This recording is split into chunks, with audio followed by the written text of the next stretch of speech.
لوگ عشاء کی 17-18 رکعت پڑھتے تھے. جمعے کی جو ہوتے تھے پہلے 4 سنت, اس کے بعد 4 سنت, اس کے بعد 2 سنت, اس کے بعد 2 نفل, یعنی یہ بہت چیزیں پڑھتے تھے.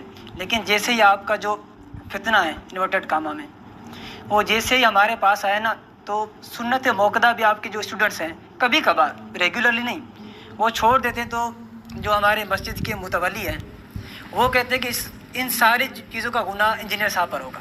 گناہ پہلے ثابت کریں گے تو پھر ہوگا نا, پہلے یہ ثابت کریں. جی میں بتاتا ہوں نا. گناہ الموطا امام مالک میں موجود ہے کہ سعد ابن ابی وقاص پوری زندگی عشاء کی 5 رکعتیں پڑھتے تھے, 4 فرض اور 1 وتر.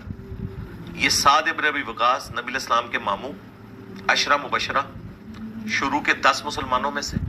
بخاری مسلم میں مولا علی کہتے ہیں کہ میں نے حضور کو خود سنا, آپ نے کہا میرے ماں باپ قربان, احد کے موقع پر 7 تیر چلا. سعد ابن ابی وقاص اتنا تگڑا صحابی ہے کہ وہ ٹاپ کے 10 مسلمانوں میں آتا ہے. بالکل. یہ اسے کہیں کہ وہ فسق کرتا تھا جو سنت موقدہ نہیں پڑھتا تھا, اور وطر بھی وہ 1 پڑھتا تھا جو ان کے نزدیک ثابت ہی نہیں. بالکل ٹھیک ہے. یہ تو کہتے ہیں کہ یہ تو گدھوں والا کام ہے. ٹھیک ہے, یہ تو یہ مانتے ہیں. انہوں نے تو حضرت معاویہ کے بارے میں جو نقل کی ہے امام طحاوی نے, ان کے ابن عباس نے کہا کہ اس گدھے سے پوچھو اس نے 1 وتر کہاں سے نکالا ہے. یہ 1 وتر پڑھنے کو گدھوں کا عمل کہتے ہیں. ٹھیک ہے, تو وہ وتر بھی 3 نہیں پڑھ رہے, سنت موقدہ پاڑی کو نہیں رہے, 5 رکعتیں پڑھتے تھے. اور یہ نقل کون کر رہا ہے؟ امام مالک. تو امام مالک کا کام تھا وہ ساتھ لکھتے کہ اس صحابی کو آپ نے فالو نہیں کرنا, اس نے فسق کیا ہے, اس نے سنتیں بھی چھوڑی ہیں. اور یہ جو ہے نا صحابی, یہ انجینئر صاحب کا اسٹوڈنٹ ہے. اگرچہ انجینئر صاحب بعد میں آئے, لیکن یہ پہلے ہی ان کی ویڈیو سے متاثر ہو کے اس نے نا سنت موقدہ, یہ میں for the sake of joke بول رہا ہوں. بالکل. ہاں, تو ہمارا جو بھی نظریہ ہے اس پہ آپ نقد کریں, شرعی حکم بیان کریں, بندہ ہم پیش کریں گے, اور دیکھیں ان کی کیسے بولتی بند ہوتی ہے. ہم سے پہلے یہ کہتے تھے کہ صحابہ کو گالی دینے والا کافر ہے. جب ہم نے بنو امیہ سے گالیاں ثابت کی ہیں, اب یہ کہتے ہیں نہیں صحابہ کو گالی دینے سے کافر کوئی نہیں ہوتا, گناہ کبیر ہے. پہلے تو ہوتا تھا کافر. جو چیز نکالتا ہوں ان کے بزرگوں سے, اس کے فتوے بدلتے جاتے ہیں. اگر یہ کہتے ہیں یہ شرعی حکم بیان کریں حضرت سعد ابن ابی وقاص کے اوپر, اور پھر ہمیں بتائیں کہ ان کی نماز ان سے زیادہ بہتر ہے, تو ٹھیک ہے, ہم شرعی حکم مان لیں گے. وہ یہ کہتے ہیں کہ وہ تو صحابہ تھے اور ان کو اللہ کے نبی علیہ السلام نے اپنی زبان مبارک سے جنت کی بشارت دی تھی. ہمارے پاس تو کوئی بشارت نہیں نا, وہ چھوڑ بھی سکتے ہیں. یہ کس حدیث میں لکھا ہے کہ جن کو میں نے جنت کی بشارت دی بھی ہے وہ آندہ سے میری سنت کو چھوڑیں؟ ہمیں تو یہ بتایا جاتا ہے کہ صحابہ کرام کو جنت کی بشارت ملی تھی, اس کے باوجود وہ سنت کے اوپر عامل رہتے تھے. ہمارا فخر تو کل تک وہ والے صحابہ تھے, ان کے صحابہ کوئی اور ہو گئے ہیں.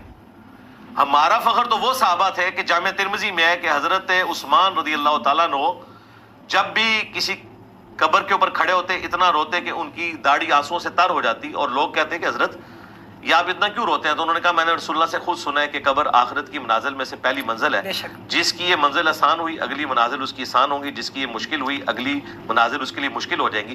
ہم تو فخریہ کہتے تھے کہ حضرت عثمان جن کو 3 دفعہ جنت کی بشارت ملی ہے, وہ قبرستان جا کے رویا کرتے تھے کہ انہوں نے اس بشارت کی بنیاد کے اوپر بغاوت کی زندگی نہیں گزاری بلکہ تابع فرمان ہوئے ہیں. ہمارے صحابہ تو وہ تھے.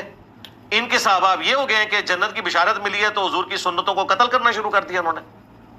تو یہ کس صحابہ کے ماننے والے ہیں؟ یہ کس کو صحابی کہہ رہے ہیں؟ یہ بنو امیہ کو تو نہیں کہ صحابی سمجھتے ہیں. بھئی صحابہ تو وہ ہیں جن کا ذکر احادیث کی کتابوں میں ہے. تو کسی ایک اصول کے اوپر کھڑے ہو نا, پہلے شرعی فتویٰ بیان کریں, ٹھیک ہے, پھر اس بدو صحابی کے بارے میں بتائیں بخاری مسلم میں جس نے کہا کہ میں فرض کے علاوہ کچھ نہیں پڑھوں گا. پھر ہمیں یہ شرعی حکم بیان کریں کہ یہ لوگوں کو کیوں نہیں بتاتے کہ جب تک تم نفلی صدقات نہیں دو گے تمہاری 2.5% زکوٰۃ بھی قبول نہیں ہوگی, کیونکہ جس میں 5 نمازوں کا ذکر ہے اس میں زکوٰۃ کا بھی ذکر ہے. پھر ہمیں ان سے یہ بھی فتویٰ چاہیے کہ جب تک سوموار اور جمعرات کا روزہ نہیں رکھو گے, شوال کے 6 روزے نہیں رکھو گے, رمضان کے روزے بھی قبول نہیں ہوں گے. وہاں تو یہ نہیں کہتے کہ جب تک نفلی روزے نہیں رکھو گے تمہارے فرض بھی قبول نہیں ہوں گے. نماز میں نفلی نمازوں کے اوپر کیوں کہتے ہیں کہ جب تک یہ نہیں رکھو گے تو فرض قبول نہیں ہوں گے؟ وہاں کے کیوں ہی کرتے ہیں؟ اور سب سے جو تاکیدن سنت ہے نا وہ فجر کی دعائیں, انہیں بھی نفل کا لفظ استعمال کیا عائشہ نے. بخاری مسلم میں ہے کہ نبی علیہ السلام کے نوافل میں سے نبی علیہ السلام سب سے زیادہ جن نوافل کی پابندی کرتے تھے وہ فجر سے پہلے 2 نفل ہیں. یہ بخاری میں؟ جی بخاری میں حدیث موجود ہے. اچھا. تو اما عائشہ بخاری مسلم دونوں میں ہے, حضور کی ان 2 سنت موقدہ کو نفل کہہ رہی ہیں.